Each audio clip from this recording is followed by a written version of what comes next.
Antes de comenzar quisiera agradecer la invitación de parte del IPIT a esta suerte de capacitación virtual, actualización virtual implementado por el Consejo, al cual me ha sido de mucho agrado sumarme en la medida en que entendemos que podemos aportar de alguna manera al estudio de cada día y en particular con relación a lo que tiene que ver con los impuestos provinciales.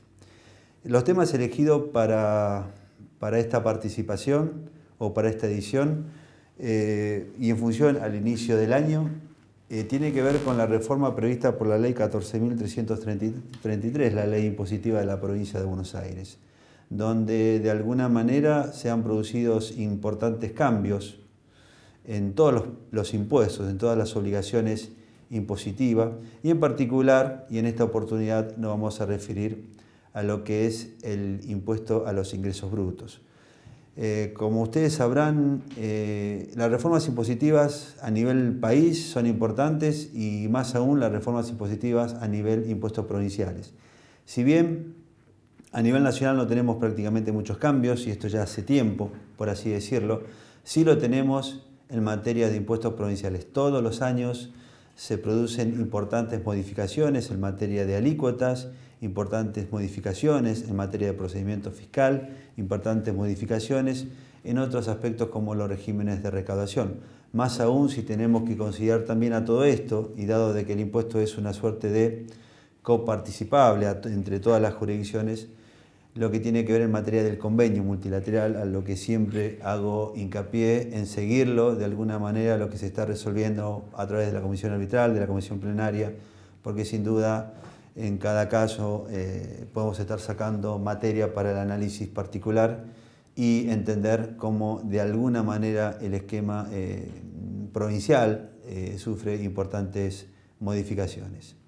Bien, los temas elegidos, como decíamos, es un aspecto del convenio multilateral, algo de la reforma producida a fin del año pasado en materia de regímenes de recaudación. Calculo que lo traigo a colación porque todos, o como agentes de recaudación o como sujetos pasibles de los mismos, tenemos que conocerlo, tenemos que saber cómo enfrentar cada situación en nuestra tarea diaria. Sí, el aspecto de fondo tiene que ver con la reforma de la 14.333 en materia de ingresos brutos, algo que sucedió en materia de sellos. Simplemente vamos a traer a colación una reforma introducida por la provincia de Buenos Aires, sobre todo novedosa, porque estarían grabando con una mayor alícuota aquellas operaciones que se sellan fuera del ámbito de la provincia de Buenos Aires, y también aspecto relacionado con, como le dije, en materia de procedimiento, más que procedimiento en materia de objeto del impuesto, como es el objeto del alquiler, ¿no? Si bien creo que todo el mundo de alguna manera habrá escuchado de la reforma que hubo, la importante reforma que hubo en materia de alquiler, sería bueno analizar el cómo viene, ¿no? Y las connotaciones y los agregados que tiene dicha reforma al momento de establecer dentro del objeto del impuesto operaciones de alquiler que supere más de una operación de alquiler o más de un contrato de alquiler estaría sujeto por el impuesto a los ingresos brutos. Así que bien, arrancando con la propuesta, vamos a analizar en un primer término la reforma del impuesto a los ingresos brutos. Una reforma que, como verán, vamos a dar partida al material. Bien, en función a lo que comentamos, empezamos por la reforma de fondo, que tiene que ver las nuevas alícuotas del impuesto a los ingresos brutos aplicable a partir del corriente año. El material de alguna manera lo que hace es puntualiza la reforma. Bien, vamos a agregar comentarios sobre dicha reforma, pero puntualiza. Es bueno, por un lado, conocer cuáles son las actividades que han sufrido modificación, pero por otro lado, y en este juego de presentación, vamos a ver cómo algo que parecería que aumenta, en definitiva se reduce, y cómo cambia la situación del contribuyente en función a su nivel de ingreso, 30 millones de pesos, o a dónde está situado el establecimiento, dentro de la provincia o fuera de la provincia. Así que bien, en el material está puntualizada la reforma, pero a su vez agregado algunos comentarios que trataremos de alguna manera analizar o comentar para que sea de utilidad tanto para aquellos, no solamente para los que sufrieron reformas, sino para el resto de quienes también realizan operaciones de servicios, u operaciones de producción en la provincia de Buenos Aires. En el material, la introducción habla de un selectivo, pero a su vez importante cambio. Sin duda que acá no hay un cambio masivo en la cuestión impositiva. Hay aumentos y hay reducción. Hay aumento y hay reducción, pero tampoco son masivos, sino que es más bien selectivo. Parecería que en esta oportunidad el legislador fue eligiendo determinadas actividades y por su criterio fue estableciendo en la gran parte aumento del impuesto y en la menor parte alguna reducción, pero en términos generales se estaría incrementando el impuesto a los ingresos brutos. Hay quien en algún momento me comentaba, esto es algo que me excede en el tiempo, que cuando se creó el impuesto, cuando se pensó el impuesto a los ingresos brutos, era un impuesto, era un accesorio, era algo muy pequeño, una carga tributaria muy pequeña en materia del resto de las cargas impositivas. Bueno, vemos que como en el tiempo ya estamos hablando de alícuotas del 8%. Entonces, y el considerar una alícuota del 8%, sin duda que para nada pasa a ser una carga menor, sino que es importante y sabemos perfectamente, es información que corre, que se conoce en los diarios y demás, que el impuesto a los ingresos brutos es el principal impuesto, el principal ingreso, en este caso de la provincia de Buenos Aires. Reducción de alícuotas. Lo primero tiene que ver con las actividades referidas a la agricultura, a la ganadería, caza y silvicultura. Bien, ahí hay un cambio, pero miremos un poco como el primero. Voy a exponer el cuadro que les estoy presentando. A su izquierda está la alícuota que se aplica a partir del 2012 y a su derecha está la alícuota que se aplicó hasta el 2011. Bien, o sea, es al revés a lo que probablemente ustedes están acostumbrados a ver. O sea, primero presentamos lo actual y para compararlo a su derecha está lo que sería la alícuota anterior del 2011. Bien, y a continuación las actividades afectadas. Vamos al cuadro que ustedes tienen a su derecha. Lo que pasaba en el 2011 se aplicaba, este tipo de actividades estaban comprendidas en el título servicio, bien, como bien lo dice el cuadro, título servicio. Eso es un agregado que le di al material, pero simplemente es para que ustedes tengan una mayor orientación a esta exposición. Título servicio es lo que dice hasta diciembre del 2011, alícuota del 3,5 y del 4,5%. Dos alícuotas. ¿Esto por qué tiene que ver? Porque con la reforma del 2010, aquellos que obtenían ingresos superiores a 30 millones de pesos, sin importar dónde estaban establecidos, automáticamente tuvieron un incremento de alícuota del 3,5 al 4,5, situación que se mantiene para el corriente año.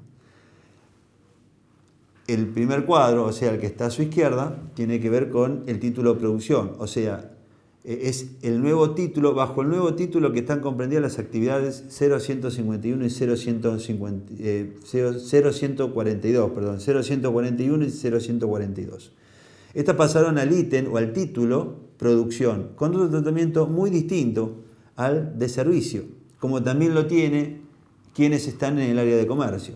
En este caso, en la parte de producción, lo que se tiene que estar considerando lisa y llanamente dónde está establecido, y en función a eso voy a tener una alícuota del 1% si estoy establecido en la provincia de Buenos Aires o del 3%. Bien, vale aclarar que esto es tanto de aplicación para los contribuyentes locales de la provincia de Buenos Aires como también para los del convenio. Bien, así que por lo tanto, hecha esta salvedad, todo lo que digamos será de aplicación tanto para uno como para el otro.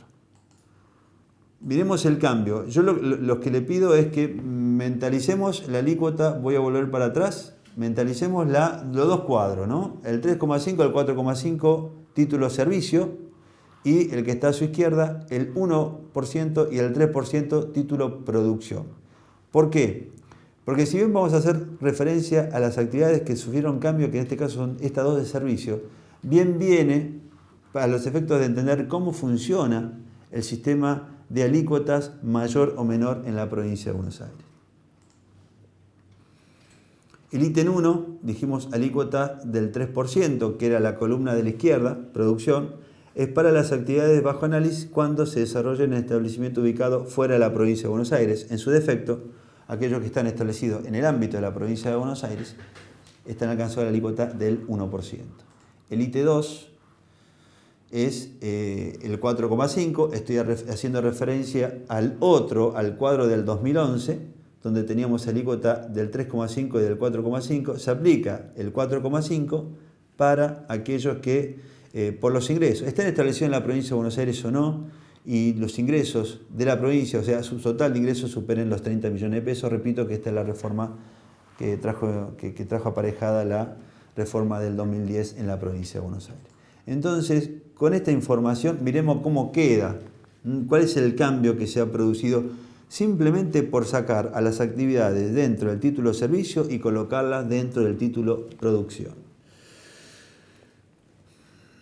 Han tenido un importante beneficio, lisa y llanamente, dado que si no hubiera existido la reforma estarían pagando una alícuota del 4,5 y ahora van a estar sujetos a la alícuota del 1%, quienes obtienen ingresos superiores a 30 millones de pesos y su actividad se desarrolla en establecimiento ubicado en la provincia de Buenos Aires. Bien, vemos cómo el legislador, con un simple cambio, ha beneficiado de una manera trascendente ¿a quiénes? A los contribuyentes con una importante capacidad tributaria, estamos hablando de más de 30 millones de pesos, ¿bien? Que están situados en la provincia de Buenos Aires. Ese cambio de servicio a producción lo han puesto en un excelente, en un inmejorable resultado, ¿no es cierto? Donde en un sistema donde la recaudación cada vez es más necesaria, ustedes saben por qué, no vamos a indagar sobre ello. Acá hay un sector importante en la provincia de Buenos Aires que ha obtenido un beneficio. Luego, bien, la alícuota, hay un acotado beneficio. Se entiende el primer ítem, bien, se entiende. Vamos al segundo. Un acotado beneficio donde se redujo del 4,5 al 3%. ¿Para quién? Para quienes superaron por el 2011 los 30 millones de pesos y su actividad se desarrolla en establecimiento ubicado fuera de la provincia de Buenos Aires. ¿El esquema cuál es? Si no hubiera habido cambio, estarían pagando el 4,5%. ¿Por qué? Porque superaban los 30 millones de pesos. Bien, el cambio lo lleva al sector de producción, pero no a la alícuota menor, sino a la alícuota mayor del sistema, en vez del 1 al 3%, solo por el hecho de estar ubicado fuera de la provincia de Buenos Aires. Bien, para quienes no superan los 30 millones de pesos, o sea, los pequeños, por así decirlo, creo que es una buena definición, porque los 30 millones de pesos son determinantes en función de la alícuota. Esto tiene que ver con la reforma producida por la 13850 y es de aplicación a partir de agosto del 2008.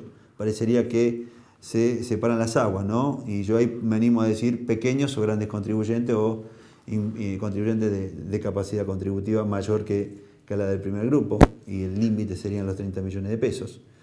Veamos a los que no superan los 30 millones de pesos, en el primer caso, que son aquellos que están ubicados en la provincia de Buenos Aires, también tuvieron un destacado beneficio, reduciendo la alícuota del 3,5 al 1%, en la medida en que dentro del título de producción estén ubicados en la provincia de Buenos Aires. Y luego, en la última comparación del cuadro, hago referencia a aquellos que están ubicados fuera de la provincia de Buenos Aires, que son pequeños contribuyentes. Prácticamente la diferencia no han tenido prácticamente cambio en una alícuota menor del 3%, cuando si no hubiera habido reforma o no lo hubiera abarcado la reforma, estarían pagando en la actualidad el 3,5%. Creo que el esquema y ahí se hace una connotación con relación a los pequeños contribuyentes, que ustedes lo pueden leer perfectamente, pero creo que el esquema, levantando un poco la vista, vemos que en principio todas las actividades han tenido beneficio en este cambio, alguno más importante cambio del 4,5 al 1%, y otro muy poco, como podemos estar hablando de los pequeños contribuyentes del 3,5 al 3%. Y si ustedes me permiten la comparación, miremos la situación en la provincia de Buenos Aires. Yo no sé si esto se estudia con tanta apreciación como uno la pretende hacer, que entiendo que es importante. Vemos cómo para los contribuyentes ubicados en la provincia de Buenos Aires se han beneficiado más los que tienen mayores ingresos de 30 millones de pesos que aquellos que tienen menores ingresos a los 30 millones de pesos. O sea, el legislador ha beneficiado sin duda a las principales empresas situadas en la provincia de Buenos Aires. Bueno, continuando con el segundo punto, hacemos referencia al aumento seguimos con la actividad agropecuaria, y esto tiene que ver con el aumento de las semillas, ¿bien? El aumento del impuesto para la comercialización mayorista de materias primas, semillas, fertilizantes, agroquímicos, abonos, productos agropecuarios. Ahí hay un aumento que se incrementa del 1 al 2%. Esto sin duda se va a ver en los precios que paguemos al momento de querer comprar semillas, por decir algo, al momento de querer comprar agroquímicos. Bien, se incrementa en una manera importante, dado que se va al doble, se pasa del 1 al 2%. Acá se escapa de cualquier análisis del establecimiento, del nivel de ingresos y demás, porque acá estamos analizando actividades que están lisa y llanamente alcanzadas por una alícuota específica. Se establece esa alícuota sin mayor análisis. Aquel que desarrolla dicha actividad está alcanzada, en este caso, a partir del 1 de este año, la venta de semillas, por dar un ejemplo, al 2%. Y estas son las actividades que están comprendidas en la reforma. Tiene que ver sobre venta mayorista, sobre todo de semilla, abonos, fertilizantes y demás. Así que bien, el que me venda estos productos, sin duda que si veo un incremento de precio, tiene que estar lisa y llanamente dado en función al incremento del impuesto sobre los ingresos brutos.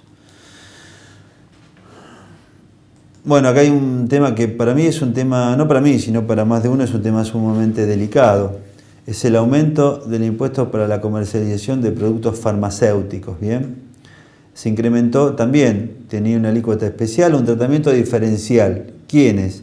La venta al por mayor de productos farmacéuticos cuando sus establecimientos estén ubicados en la provincia de Buenos Aires.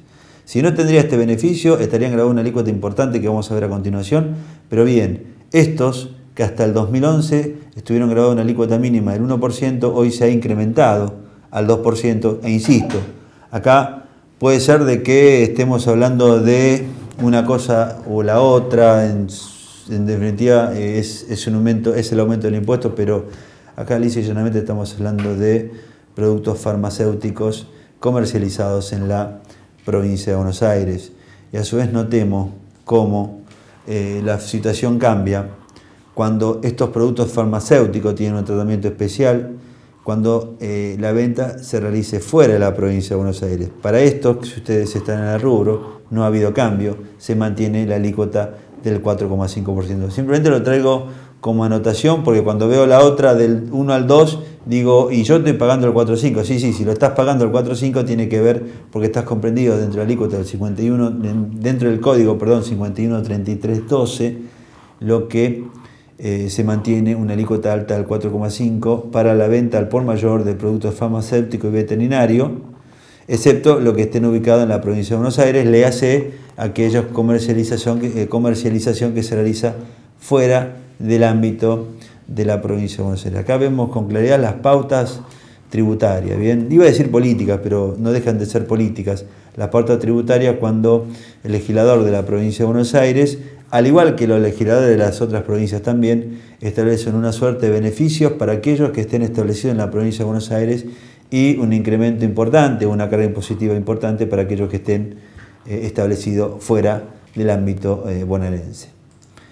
Vamos al otro ítem y esto tiene que ver con el otro aumento para la venta de automóvil. Venta de auto, camioneta y utilitario nuevos excepto en comisión. Una alícuota, un aumento o una reducción. Y acá empezamos a analizar cómo. ¿Es aumento o no? El título dice reducción y aumento. Porque depende de donde esté establecido, vas a tener un beneficio, depende de dónde compres el automóvil nuevo, ese auto va a tener una carga impositiva mayor o menor, que tiene que ver del 3,5% en la actualidad, cuando hasta el 2011, sin importar, hasta el 2011, perdón, si no hubiera existido esta reforma, estaban pagando una alícuota del 3 o del 4%. Ahí están los ítems, habla de nuevos, excepto en comisión, o sea, dice llanamente la venta de automóvil, y la reforma tiene que ver con una alícuota que, quiero repasarlo, la columna de la derecha suya, el 2011, la de su izquierda, el 2012. Bien, alícuota del 3. Hay quienes pagaban, miren el juego de alícuotas, quienes pagaban el 3 y pasan a pagar el 3,5, y quienes pagaban el 4 y pasan a pagar el 3,5. O sea que hay aumento y reducción, depende donde estés, donde se realice la operatoria. La actividad es del 3%. ¿Quién paga el 3%? En la medida en que se cumplan las condiciones de, o quién pagaba el 3% en la medida en que se cumplen las condiciones de la actividad desarrollada. La actividad se desarrolla en el establecimiento ubicado en la provincia de Buenos Aires y el total de ingresos no supera los 30 millones de pesos. Ese sujeto hasta el 2011 estaba pagando la alícuota del 3%. Si no se cumplían estas dos condiciones, son condiciones sine qua non en este caso, dado que están dentro del título comercio. El comercio tenés que cumplir para aplicar la alícuota menor tenés que cumplir por lo menos dos condiciones previstas por la ley, que tiene que ver con dónde está ubicado el establecimiento y no superar el nivel de ingreso de 30 millones de pesos. Bien vale hacer la aclaración que cuando la norma o cuando la ley hace referencia a los 30 millones de pesos, no dice mucho más, si tengo que considerar el IVA, si no lo tengo que considerar, si tengo que considerar el nivel de ingreso país, si solamente se considera el nivel de ingreso en el territorio de la provincia. Esto no está aclarado por resolución, mejor dicho, por la ley en primer término, ni por resolución de parte de ARBA, pero sí lo ha resuelto en casos particulares planteados, que si bien no vienen al caso que estamos hablando en esta oportunidad, bien vale que se los comente, donde el fisco, al referirse a estos montos de 30 millones de pesos o al monto de los 60 millones de pesos de la exención del pacto fiscal, hace referencia a que son los ingresos operativos y por lo tanto no deberíamos considerar lo que sería el IVA débito fiscal, como así tampoco las percepciones, del impuesto, llámese IVA, del impuesto a los ingresos brutos. Serían los ingresos operativos del contribuyente. Y creo que con esta definición nos queda bastante claro cuál es el monto que tengo que estar teniendo en cuenta. No se hace salvedad si son los ingresos de la provincia o a nivel país. Por lo tanto, lo que entendemos es que la reforma abarca a todos los contribuyentes, no hay un tratamiento diferencial, así que siempre aquellos que estén en convenio multilateral deben considerar el total de ingreso. Dos aspectos: el total de ingreso a nivel país y el total de ingreso de las actividades. O sea, no solo a la actividad que hace referencia a la norma, sino también el total de ingreso operativo del contribuyente. También acá hacemos una comparación, como lo hicimos en primer término, diciendo qué casos están alcanzados a la alícuota, o estaban alcanzados con anterioridad a la reforma, a la alícuota del 4%. ¿Cómo queda la situación para la venta de automóvil? Reducción del 4 al 3,5 para quienes desarrollen su actividad fuera de la provincia de Buenos Aires. Reducción del 4 al 3,5 para quienes los ingresos anuales superan los 30 millones de pesos. Aumento del 3 al 3,5 para quienes desarrollen su actividad en la provincia de Buenos Aires y sus ingresos anuales no superan los 30 millones de pesos. Miremos el resultado de la reforma, ¿no? Miremos el resultado, simplemente porque se han juntado dos esquemas distintos. Se ha pasado de una alícuota del 3,5 al 4 y se ha, del 3 al 4,5 a una alícuota fija del 3,5%. Bien, miremos cuál es el resultado en función a cómo estemos situados, en función al nivel de ingreso y en función a dónde efectivamente se realiza la operación. Bien, el otro aspecto a considerar tiene que ver con el aumento del impuesto a la producción de bebidas alcohólicas. Yo estuve revisando un poquito y sí, es un nuevo aumento. En el 2010 se había producido un importante aumento que llevó la alícuota al 4,5 para las actividades aquí comprendidas y ahora se vuelve a incrementar la alícuota impositiva a este tipo de actividades. ¿Cuáles son las actividades? Destilación, rectificación y mezcla de bebidas alcohólicas, elaboración de vinos u otras bebidas, elaboración de cerveza, elaboración de productos del tabaco, todas identificadas por el número del nomenclador de actividades. Es importante, ha pasado algo muy particular con el alquiler. en función a distintos tratamientos, a las exenciones. Es importante esa suerte de estar bien categorizado dentro del nomenclador de actividades que ustedes recordarán es el NAIP 99. Un nomenclador bastante intenso donde a su vez se agregan notas explicativas definiendo qué actividades están comprendidas o no dentro del ítem. Esto hay que tener mucho cuidado, siempre digo, porque si cometo un error o si estoy categorizado en un lugar cuando debería estar en otro, y probablemente estar en una categoría o en la otra da lo mismo porque no hay cambio. El problema lo voy a tener cuando exista un cambio y yo me sienta perjudicado o no estando mal categorizado, donde yo tendré que hacer toda la gestión, ponerme la actividad correcta y demás a partir de un determinado momento cuando en realidad lo debería haber hecho a priori a cualquier tipo de reforma. Por eso siempre cuando aparece una actividad nueva, al estudio, al cliente o lo que fuere, ahí tenemos que agarrar el NAIP, tratar de verlo con cuidado para ver efectivamente que la actividad esté comprendida en el código de actividad o en la actividad que estamos eligiendo. Bien, vimos alícuotas cómo ha cambiado y bueno, un poco el repaso de lo que decía. Esto se había incrementado en el 2009 para el 2010 y bueno, para el 2009 y 2010, porque recuerdan que en esa ley se aplicó parte del 2009 y por todo el 2010 y ahora se vuelve a incrementar el tema de todo lo referido a las bebidas alcohólicas. También, y acá tenemos otro cambio importante que creo que es el más sensible de toda la reforma, es el incremento de la alícuota del impuesto a los ingresos brutos a lo que las operaciones con inmueble, ¿no? Las operaciones con inmueble, porque esto no solo afecta a lo que es alquiler, si bien creo que todo lo vimos por ese lado, las operaciones con inmueble. Se incrementó a partir del 2012 la alícuota del 3,5 o del 4,5 al 6%. ¿Por qué el 3,5 y el 4,5 del 2011? Tiene que ver con lo que venimos analizando dentro del título servicio.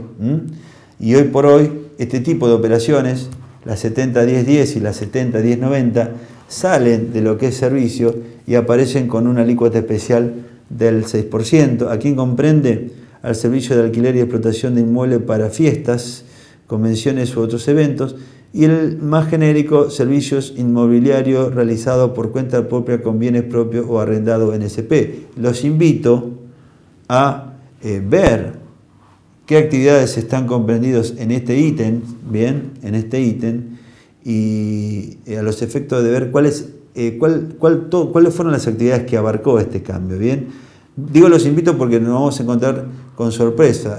Alguien me consultaba la semana pasada sobre si había aumentado el impuesto a los ingresos brutos a la venta de inmuebles, que no la había visto en ningún lado, y en realidad la venta viene dada por esta reforma, donde si yo analizo qué conceptos entran comprendidos en la 70-10-90, se van a encontrar cómo la venta de inmuebles, operación propia de venta de inmuebles, pasó a estar grabada la alícuota del 3,5 al 6%.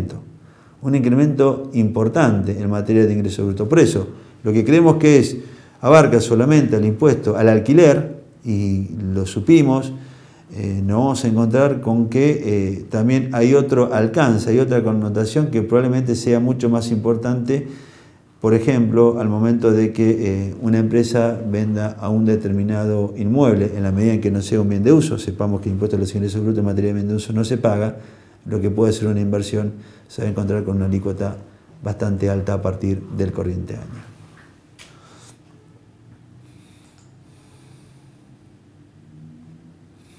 ¿Por qué la alícuota del 4,5? Porque el alquiler estaba comprendido dentro de lo que era servicio. Esto es algo muy particular y está alcanzado esa alícuota del 4,5 aquellos que obtenían ingresos por el año anterior obtuvieron ingresos superiores a 30 millones de pesos, como lo venimos repasando en cada uno de los ítems, en cada una de las reformas. Bien. Vamos a lo que es el impuesto a las actividades de intermediación. Luego volveremos, en el material ustedes tienen un ítem que hace referencia exclusivamente a lo que es el alquiler de inmueble. Para que vean cómo quedó el alquiler lo vamos a retomar en una filmina, en una presentación a continuación. Ahora lo que quiero hacer referencia, por eso lo dejamos simplemente alícuotas en alquiler, simplemente alícuotas. Por eso es que no hablé de que si es de vivienda, si es comercial, tampoco dije si el nivel de ingreso, simplemente traje a colación, traje a consideración el incremento de alícuota del 3,5 al 6 y cuáles fueron efectivamente las alícuotas o las actividades que se han incrementado. Así que este análisis lo vamos a continuar haciendo inmediatamente después de cerrar la reforma impositiva de la provincia de Buenos Aires. Bien, a partir de enero del 2012 se aplica la alícuota del 8, esto es lo que hacía referencia en la introducción, cuanto antes estaba alcanzada la alícuota del 6%. ¿Cuáles son las actividades? Todo lo que tiene que ver con la intermediación, no todas, importantes.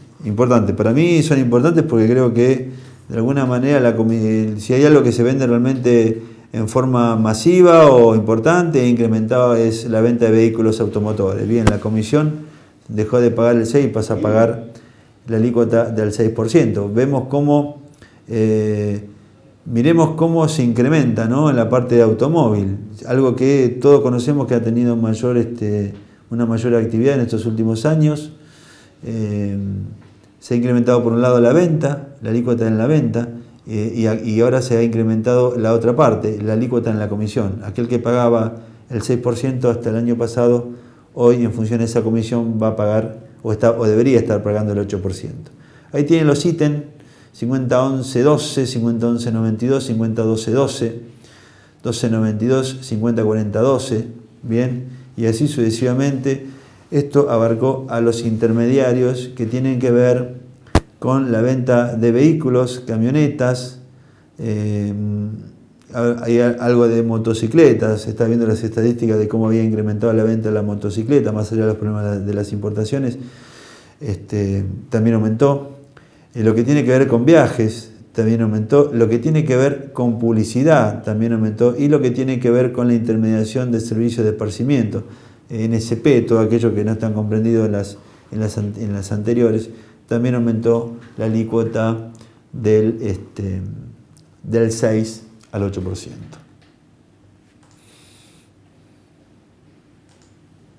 Si aumentaron las bebidas alcohólicas, ¿por qué no va a aumentar la venta del tabaco y del cigarrillo, ¿no es cierto? Así que bien, ahí también tengo una importante reforma que tiene que ver con la venta digamos, lo referido a los cigarros, tabacos y cigarrillo. La actividad también ha incrementado, hay un tratamiento especial en materia del impuesto a los ingresos brutos, y sobre la base antes se aplicaba el 6% y a partir del corriente año pasa a tributar una alícuota del 8%. Bueno, ahora sí vamos a hacer referencia, llegamos a la última parte de la primer filmina, de la primera presentación, donde de alguna manera repasamos qué cosas no han tenido cambio y que sin duda tenemos que estar considerando a diario. Por un lado, tiene que ver con el anticipo mínimo, se mantiene igual, de 60 pesos. Esto apunta a los contribuyentes locales, bien, pagan un anticipo mínimo del impuesto a los ingresos brutos de 60 pesos. Recordamos de que esto se va a pagar siempre y cuando se obtenga ingresos. Si yo en un determinado anticipo, en un determinado mes, no facturé nada, no voy a pagar estos 60 pesos. Lo voy a pagar en la medida en que haya tenido un ingreso, dicho ingreso por la alícuota no supere los 60 pesos y ahí la ley me obliga a pagar un anticipo mínimo de dicho monto. Luego tenemos el anticipo mínimo que tiene que ver con el inicio de actividad. Tampoco ha habido cambio, a partir del 2013 no hay cambio, se mantiene en 60 pesos. Insisto, esto es solo para los contribuyentes locales, los del convenio multilateral están afuera de esta suerte de anticipo. Y recordamos que el anticipo por inicio de actividad funciona como pago a cuenta del primer anticipo que tengo que estar pagando. Yo pago el anticipo y además es condición para inscribirme. Ahora me va a dar la boletita, tengo que ir y pagar esos 60 pesos al banco y luego me va a inscribir. O va a formar parte del proceso de inscripción del contribuyente local en la provincia de Buenos Aires. Ese anticipo lo voy a utilizar como pago a cuenta del este anticipo de inicio lo voy a utilizar como pago a cuenta del primer anticipo, solo contra ese anticipo. ¿Esto qué quiere decir? Que si yo en el primer mes no facturé absolutamente nada, pierdo esos 60 pesos porque no significa que me va a quedar un crédito para el segundo anticipo del mes. Bien, o sea, es un detalle que si lo elaboro bien, lo podría estar utilizando en forma correcta. Bueno, el otro aspecto tiene que ver con la cuestión de Arbanet. Todos en materia del impuesto ingresamos por la misma puerta, o sea, todos ingresamos como contribuyente del régimen general, siendo contribuyentes locales, vale la aclaración.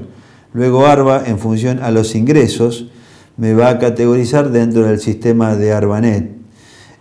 Oportunamente el sistema arrancó para aquellos que no superaban los 450.000 pesos, luego se redujo y en la actualidad se mantiene el monto de 300.000 pesos. Por lo tanto, aquellos que por un determinado periodo no hayan superado ese monto, ARBA automáticamente los incorpora de oficio al sistema de Arbanet y en función a eso a pagar un impuesto ya liquidado por la administración, bien, con todo lo que trae aparejado ello. Con el sistema de Arbanet simplemente lo que hago es traer la comparación, pero no hubo ningún cambio que tengamos que atender al respecto. Bien, luego, bueno, para aquellos que estén comprendidos, la ley establece una exención del impuesto para aquellos que tienen una suerte de capacidad especial, bien, en el cual esté acreditado por la autoridad competente.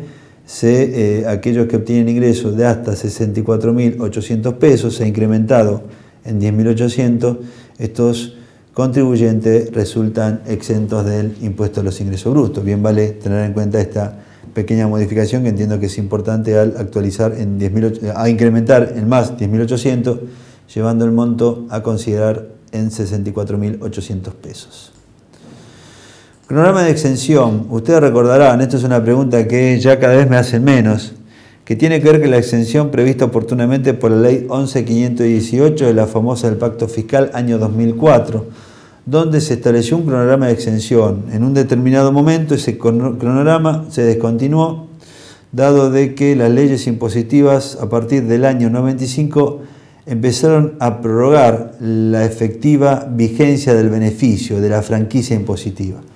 Y eso se sigue prorrogando. Da la particularidad y la excepción no es la 14.333, dado que, al igual que su antecesora, prorroga el beneficio a partir del 1 de enero del 2013. Beneficio que calculo que a esta instancia ya nadie espera.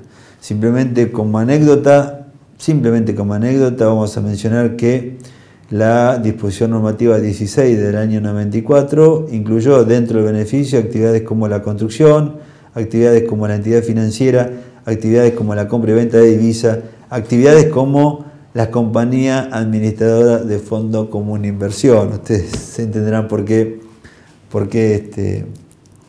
el gesto, dado de que estas compañías desaparecieron sin obtener ningún tipo de beneficio en materia de impuesto a los ingresos brutos, lo que probablemente pase en algún momento, entendemos, se borrará esta exención. Mientras no se borre, la ley está obligada a todos los años a decir algo, porque el beneficio se sigue prorrogando ahora a partir del 1 de enero del 2013.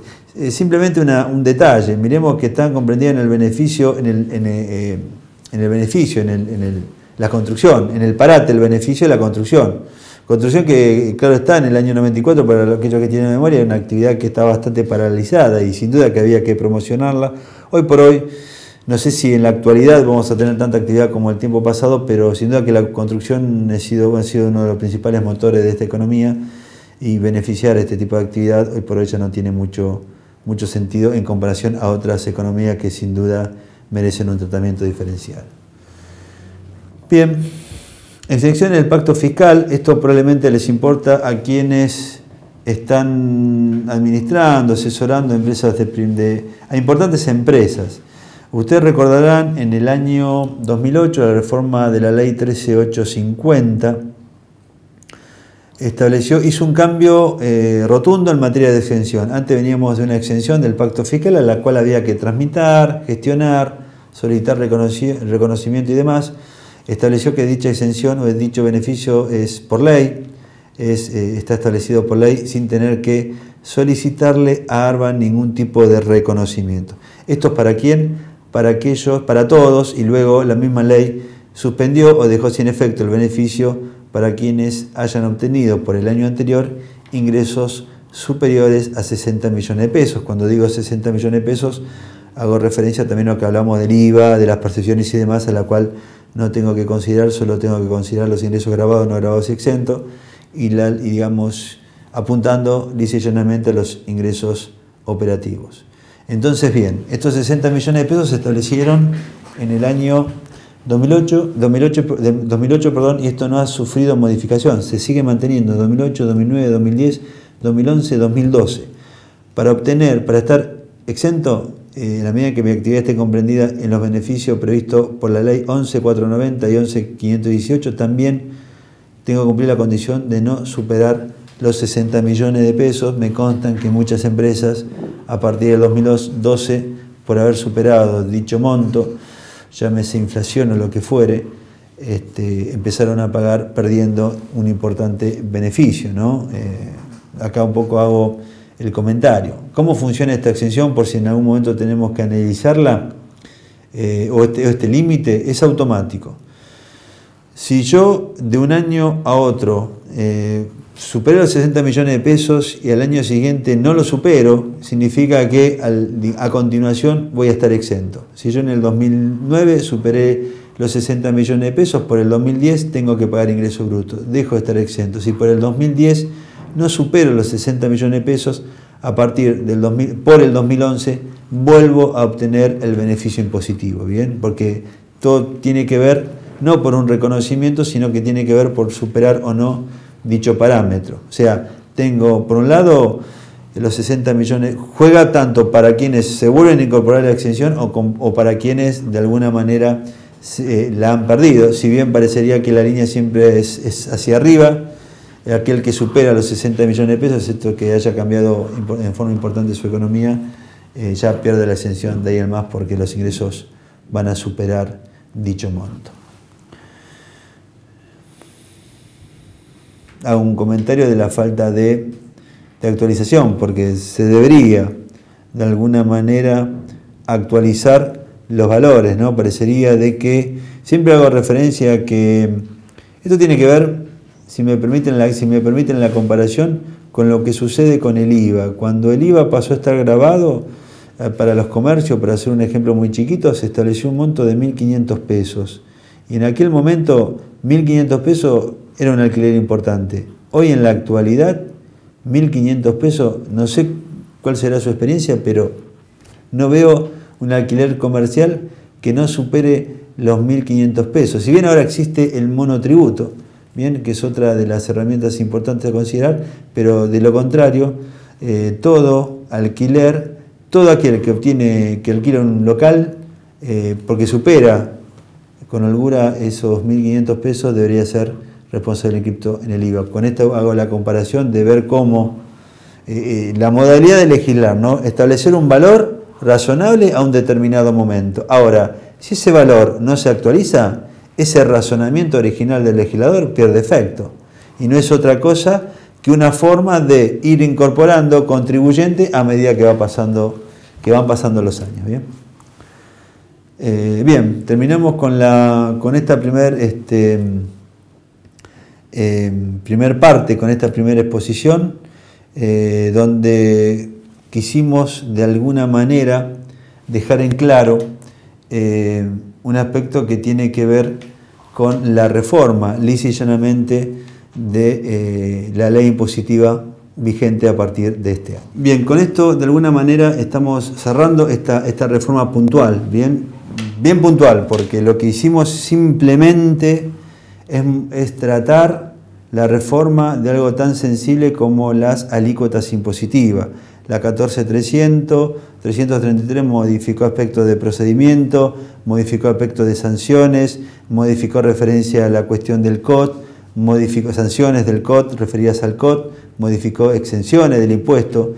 Es una reforma muy importante. Acá la hicimos así de chiquitito y analizamos lo que día a día tenemos que resolver en materia de alícuota.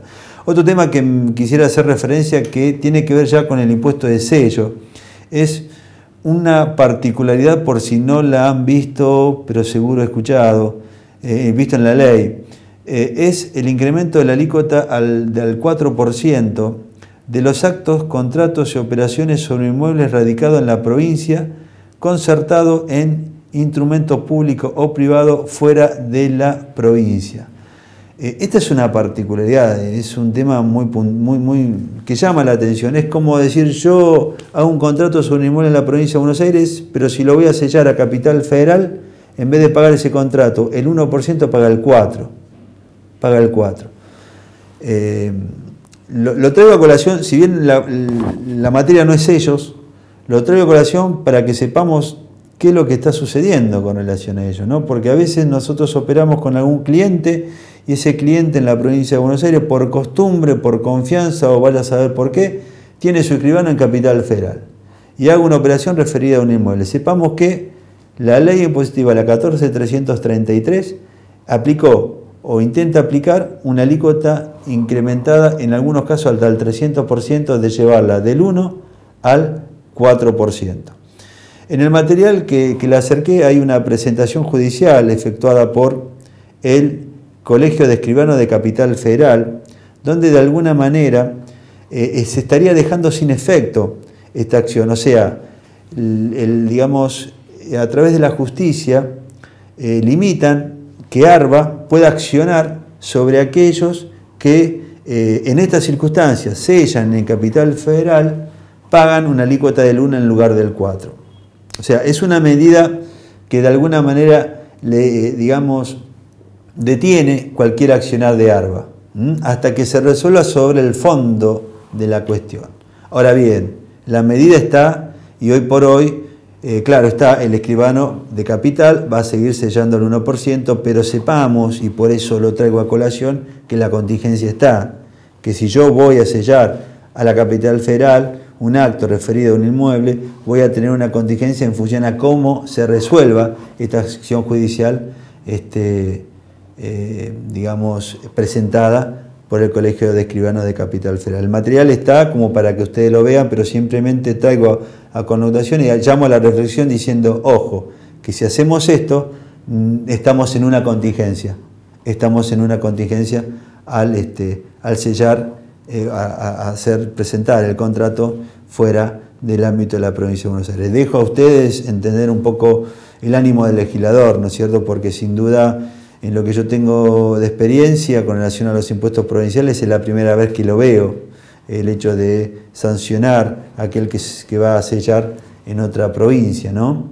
Es la primera vez que lo veo y bueno, claro está que en este caso, nada más ni nada menos que el Colegio de Capital Federal, porque está claro que el Colegio de la Provincia de Buenos Aires en ningún momento se sintió castigado con esta reforma, el de Capital Federal en este caso accionado contra la justicia. Eso está a resolverse, cuestión de fondo, pero bueno, ustedes como contadores lo tenemos que conocer y bueno, y la contingencia en todo caso será del contribuyente, porque el escribano sella, paga y punto, pero la obligación impositiva cae en aquellos que formaron parte del acto, ¿no es cierto? Bien, con esto cierro esta primera parte de la presentación referida a la provincia de Buenos Aires en materia de alícuota, lisa y llanamente, con el agregado de impuestos de sello. A continuación vamos a ver el tema ya en un análisis puntual, lo que ha pasado en materia de alquiler en la provincia de Buenos Aires.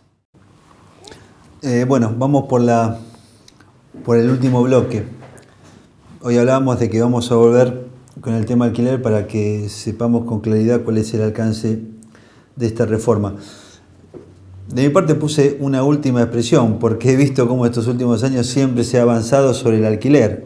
Estimo que será una última expresión. Esto no quiere decir de que estimo yo que va a ser una última expresión. O sea, el beneficio se reduce a una mínima expresión. Eso es lo que quise decir. Pero esperemos que no se avance en, digamos, reduciendo el beneficio. Calculo que no, porque ya estamos hablando en valores con claridad. Estamos viendo de que prácticamente el alquiler en la provincia de Buenos Aires a partir del 2012 pasó a estar grabado. Ahora, ¿por qué pasó a estar grabado? Bien, a eso vamos a explicar en esta, digamos, en esta exposición. Introducción, un poco ahí hacemos mención cuál es la reforma, seguimos con el análisis de la 14.333, donde a través, esta reforma no la vemos en la ley impositiva, la vemos en la reforma del Código Fiscal, dice, o sea, en la parte que se reforma el Código Fiscal.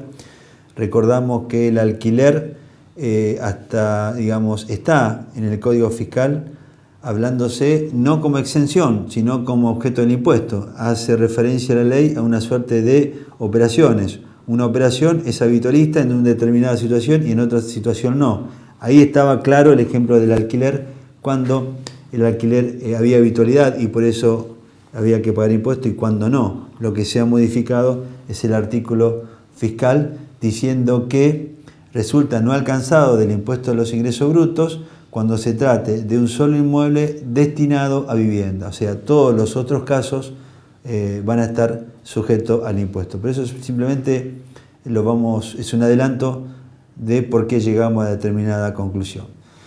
Un poquito de historia, por eso digo, esto es una mínima, como diciendo, esperemos que de acá no vaya a peor. La ley, oportunamente, para quien recuerdan cómo se ha modificado esto, lo vamos a recordar. La ley 13.000, a priori a todo esto, a la 13.913, con vigencia a partir del 1 de enero del 2007, resultaban exentos o no alcanzados del impuesto, mejor dicho, hasta 5 propiedades. En esa reforma, a partir del 2007, se bajó de 5 a 2. O sea, un cambio básicamente importante. Luego, en la reforma de la ley 13.850, vigente a partir de agosto del 2008, a ese límite de 2 propiedades se le agregó una condición más, el límite de ingreso, lisa y llanamente. O sea, había que cumplir ya con 2 condiciones, no solo con una cantidad mínima de 2 propiedades en alquiler, sino que también la condición del nivel de ingreso. Vale la aclaración que acá estamos haciendo referencia a los titulares, a los dueños de inmueble, en la medida en que no sean empresas, en la medida en que no estén organizados en forma de empresa, en la medida en que no sea un fideicomiso. ¿Bien? Apunta básicamente a las personas físicas, esta exclusión prevista por el Código Fiscal de la Provincia de Buenos Aires. O sea, las empresas, por alquiler de inmueble, siempre pagaron impuestos a los ingresos brutos. ¿Esto por qué? Por lo que dijimos al principio de todo.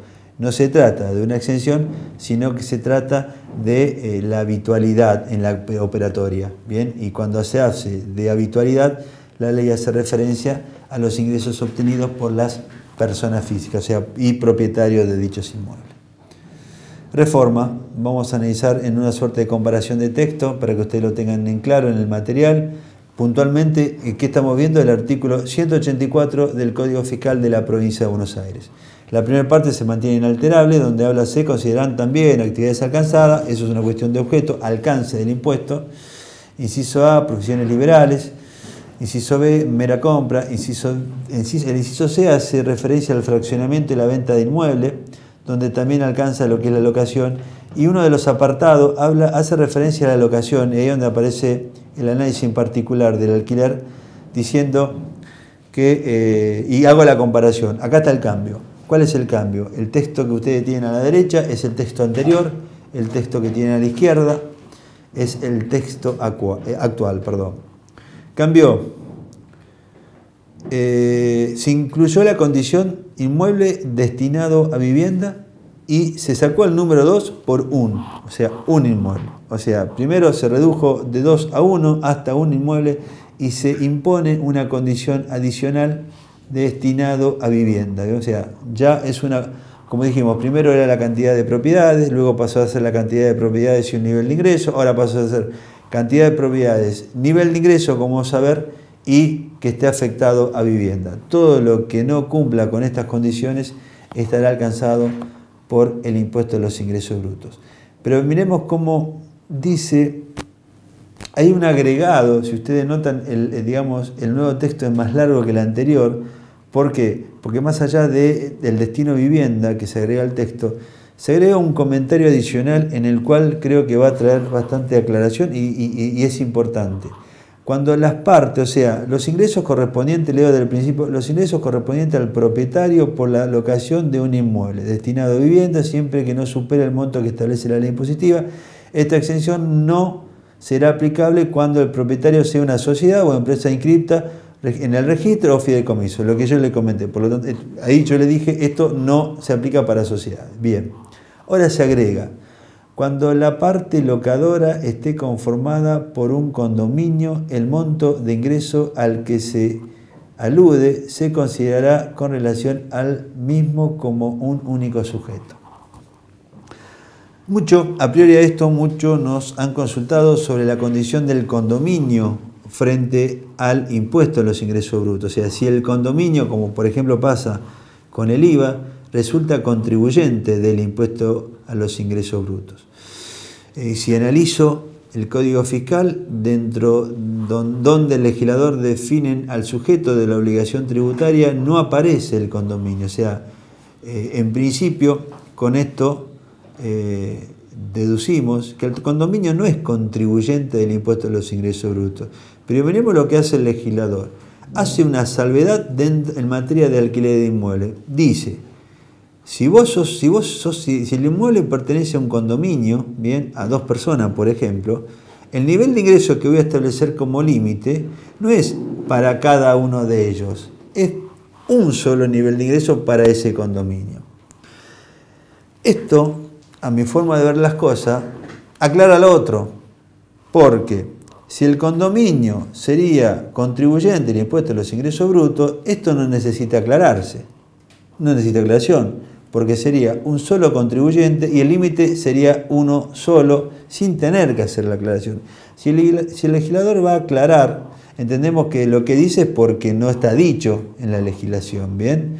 Entendemos que el legislador conoce el impuesto que está legislando, por lo que con ello aclara aspectos anteriores a la reforma, donde nos consultaban, decían, a ver, ¿este límite es para cada uno de los condóminos o solamente uno solo? Entendíamos que era para cada uno porque el condominio no era contribuyente. Y acá de alguna manera la legislación nos viene a dar aire o nos viene a dar sentido o nos viene a dar la razón con esa interpretación, dado de que están obligados a hacer esta aclaración porque de lo contrario seguiríamos aplicando lo que se aplicó hasta ahora, el límite para cada una de las personas físicas. Acá, con claridad, acá hay otro límite importante, no sé si lo vieron.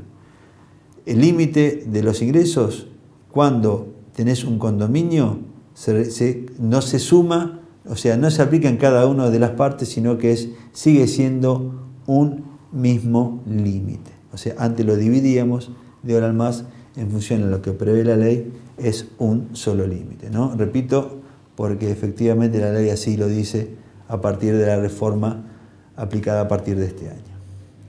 Bien, entonces, algunas consideraciones. Pasamos en limpio lo que la reforma en particular y cómo quedó. Tenemos que en materia de alquiler está alcanzado por el impuesto a los ingresos brutos. ¿En qué caso? Alquiler no esté, vuelvo a repetir, se agregan nuevas condiciones para que los ingresos obtenidos por el alquiler no estén alcanzados por el impuesto sobre los ingresos brutos. Bien, ¿cuál es la condición? Un solo alquiler, antes era 2. Destinado a vivienda, antes no había condición de destino, y que la renta no supere el monto que determina cada año la ley impositiva. De lo contrario, si supera algunas, si no cumplen alguna de las 3 condiciones, ese alquiler resulta alcanzado por el impuesto. La otra pata de la reforma tiene que ver con el nivel de ingresos, que eso viene dado por la ley impositiva. En vez de aumentarse, lo que debería ser razonablemente aumentar, se redujo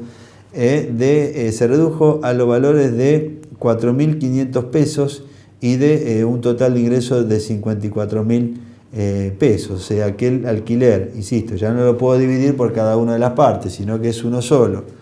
Alquiler que supere los 4.500 pesos con relación a ese inmueble resulta alcanzado del impuesto a los ingresos brutos a un monto que equivale a 54.000 pesos por año. O sea, es sensible la reforma si la comparo de que antes el límite estaba marcado en 7.000 pesos y hoy bajó de una manera importante a 4.500, más aún si ya el condominio no puede estar dividiéndolo en cada uno de sus integrantes.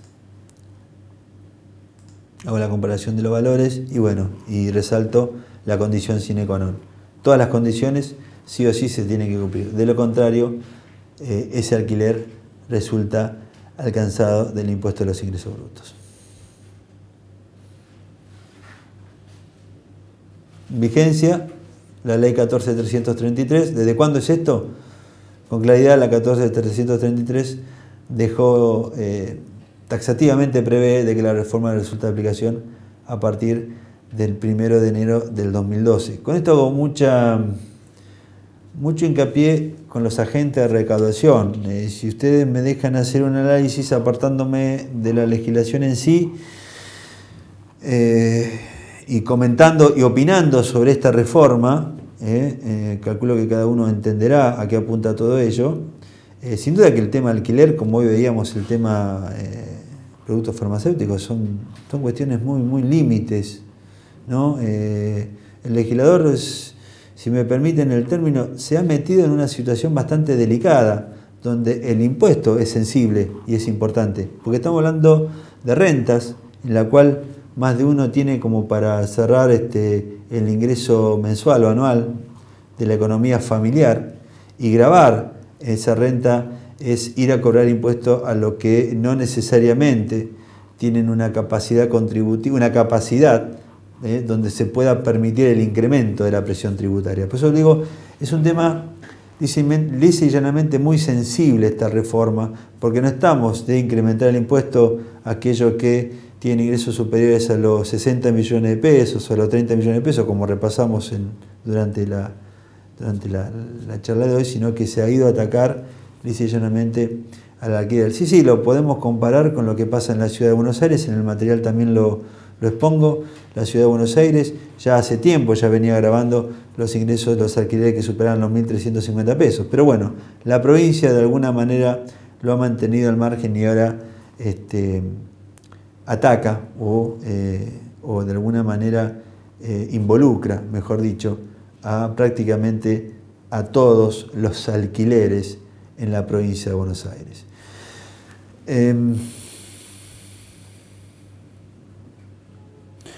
Y una advertencia un poco que tiene que ver con los agentes de recaudación, ¿no?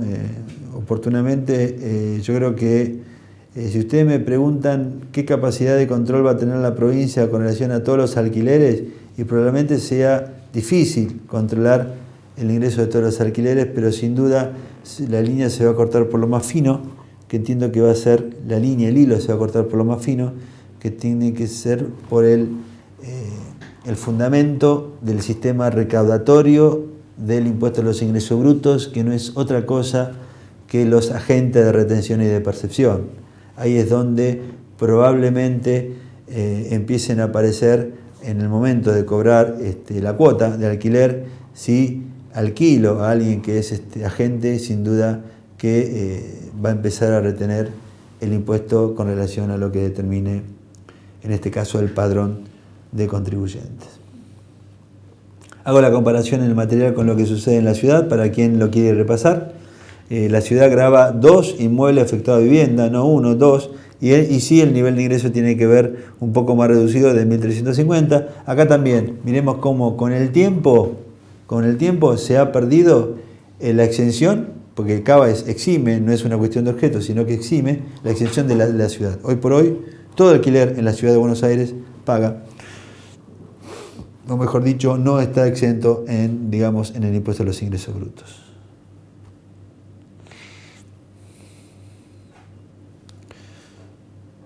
Bien, vamos a alícuotas. Hoy cuando vimos, bien, acá hice una anotación que tiene que ver con la diferencia de la alícuota, pero ¿por qué? Cuando hablo de la reforma en materia de alquiler, no hago mención a la alícuota. Hoy habíamos hablado de que una alícuota de aquellas operaciones con inmueble pasó del 6 pasó del 3,5 al 6. Esa reforma no afecta al alquiler para residencia, ¿bien? Esa reforma afecta, por ejemplo, al arrendamiento rural. El arrendamiento rural por la categoría de la actividad, sí empieza a pagar a partir de este año el arrendamiento una alícuota del 6%, pasó del 3,5 al 6. Vemos como de una manera o de la otra se ha ejecutado el impuesto más que nada, o la reforma más que nada con el sector agropecuario. Sí, el arrendamiento rural paga el 6%, pero no el alquiler para vivienda, que perdió la exención, porque el alquiler residencial sigue estando a la alícuota del 3,5%. Entonces es un detalle que no lo vimos en el incremento de la alícuota efectivamente por eso, porque el alquiler para lo que es la parte residencial sigue estando al 3,5%. El otro alquiler, llámese comercial, llámese arrendamiento rural, sí está grabado a partir de este año la alícuota del 6%. Se hace una suerte de palabras finales, un poco de opinión, para quien de alguna manera sirva una orientación. Y por último, lo que hago es un cuadro comparativo, simplemente para que nos quede, para pasar en limpio lo que expusimos en materia de alquiler, ¿no? ¿Qué caso? ¿Cuándo no está alcanzado y cuándo está alcanzado? Dijimos que las condiciones son sine qua non, se tienen que cumplir todas las condiciones.